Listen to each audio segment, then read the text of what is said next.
Hello dear students, we are going to learn a new topic. Our topic of discussion is features of chloroplast. Hello प्यारे बच्चों, इस video में हम पढ़ने वाले हैं एक नया टॉपिक और हमारा टॉपिक और डिस्कशन है फीचर्स ऑफ क्लोरोप्लास्ट और डिस्कस करेंगे साथ में इससे रिलेटेड किस तरह के क्वेश्चंस एग्जाम में आ सकते हैं।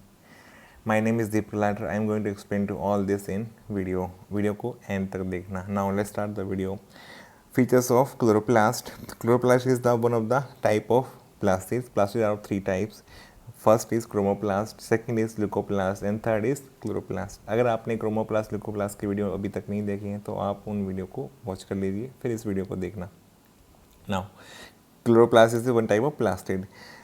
First feature of plastid is size of chloroplast.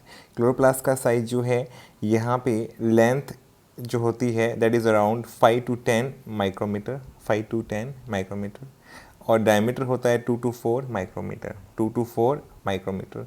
All these are average values, इससे कम भी हो सकती हैं लेंथ की वैल्यू भी और डायमीटर की वैल्यू भी। तो लेंथ की वैल्यू क्या रेंज होगी, 5 to 10 माइक्रोमीटर के अंदर होती है और डायमीटर जो होता है 2 to 4 माइक्रोमीटर होता है। तो आपको यहाँ पे यूनिट याद रखनी है, यूनिट क्या है, माइक्रोमीटर।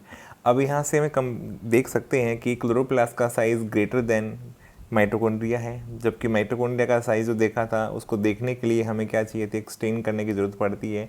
यहाँ पे हम बिना स्टेन के भी हो सकते हैं इसको ऑब्जर्व कर पाए माइक्रोस्कोप की मैग्नीफिकेशन के बाद में। तो यहाँ पे size of chloroplast is larger than mitochondria, ये बात आपको याद रखनी है। माइटोकॉन्ड्रिया का साइज़ क्या होता है, लेंथ और डायमीटर की वैल्यू क्या हो सकती है, ये आप ऑलरेडी डिस्कस कर चुके हैं। हम पहले जब माइटोकॉन्ड्रिया का वीडियो पढ़े थे उसमें डिस्कस हो चुका है। अगर आपने वीडियो नहीं देखा तो आप उस वीडियो को देख लीजिए। नाउ साइज़ तो आपने देख लिया कि लेंथ और यहाँ पे डायमीटर। उसके बाद आता है सेकंड फीचर जो होता है that is shape of chloroplast. Chloroplast भी एक से ज़्यादा शेप में देखने को मिलता है। इससे माइटोकॉन्ड्रिया की 2 शेप्स देखने को मिली थी, वैसे यहाँ पे 2 या उससे ज़्यादा शेप देखने को मिलती है। यहाँ पे क्लोरोप्लास्ट का शेप क्या हो सकता है, ओवल शेप हो सकता है, ठीक है, एग की जैसा हो सकता है, ओवल शेप हो सकता है, या किसी सेल में कैसा हो सकता है, स्पेरिकल हो सकता है, स्पेरिकल शेप में भी मिल सकते हैं क्लोरोप्लास्ट। या थर्ड टाइप क्या हो सकता है, डिस्क्वायड या लेंस शेप्ड हो सकते हैं। तो यहाँ पे दिखाया हुआ है लेंस शेप्ड या डिस्क्वायड, डिस्क लाइक हो सकता है। फोर्थ क्या हो सकता है, सी शेप्ड, क्लोरोप्लास्ट सी शेप में भी हो सकते हैं। उसके अलावा फिफ्थ इज रिबन लाइक, तो रिबन लाइक शेप में भी क्लोरोप्लास्ट देखे गए हैं। तो क्लोरोप्लास्ट के शेप में वेरिएशंस हैं, ये एक से ज़्यादा शेप्स में देखने को मिलते हैं, जैसे कि ओवल शेप हो सकता है, ओवल के अलावा क्या हो सकता है, स्पेरिकल हो सकता है, स्पेरिकल के अलावा क्या हो सकता है, डिस्क्वायड हो सकता है, डिस्क लाइक कह सकते हो, या लेंस शेप्ड हो सकता है, या फिर कैसा हो सकता है, सी शेप्ड हो सकता है, या फिर कैसा हो सकता है, रिबन शेप्ड भी यहाँ पे क्लोरोप्लास्ट मिल सकता है।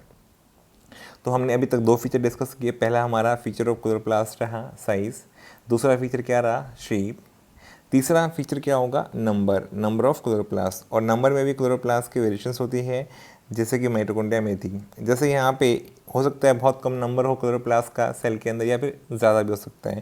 जैसे क्लेमाइडोमोनास का एग्जांपल लिया है। क्लेमाइडोमोनास क्या है, ग्रीन एल्गी या ग्रीन एल्गा है, जो कि जिनको हम कहते हैं लोअर प्लांट्स, जिनको हम कहते हैं लोअर प्लांट्स। तो क्लेमाइडोमोनास में एक सेल के अंदर एक ही क्लोरोप्लास्ट होता है, एक सेल के अंदर एक ही क्लोरो, क्योंकि इस सेल की ज़रूरत कम होती है, रिक्वायरमेंट कम होती है अपने आप में, तो इसलिए यहाँ पे इसके काम जो है सिंगल क्लोरोप्लास्ट से चल जाता है। फिर हम देखते हैं एंजियोस्पर्म्स, हाईएस्ट लेवल के प्लांट्स हैं, एडवांस प्लांट हैं एंजियोस्पर्म्स।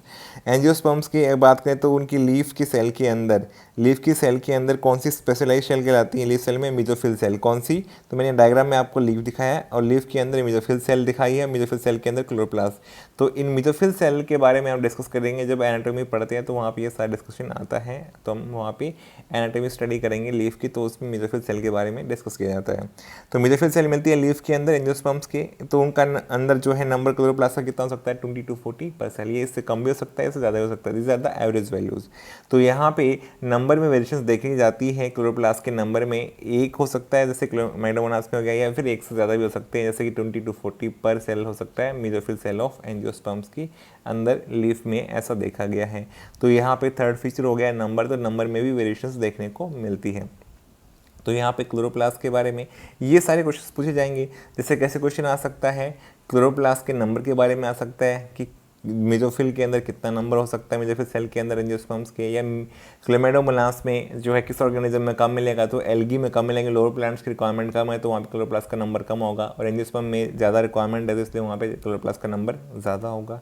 या शेप्स के बारे में हो सकता है कि इसकी शेप में जनरली जो है क्लोरोप्लास्ट देखा जाता है, तो शेप में क्या जाएगा, oval, spherical, discoid, disc like, या फिर सी शेप्ड या रिबन शेप हो सकता है। और साइज़ के बारे में भी, लेंथ कितना है, that is around 5 to 10 micrometre. तो यूनिट याद रखना, सबसे जरूरी क्या है, यूनिट्स हैं यहाँ पे साइज़ में, और डायमीटर क्या 2 to 4 माइक्रोमीटर।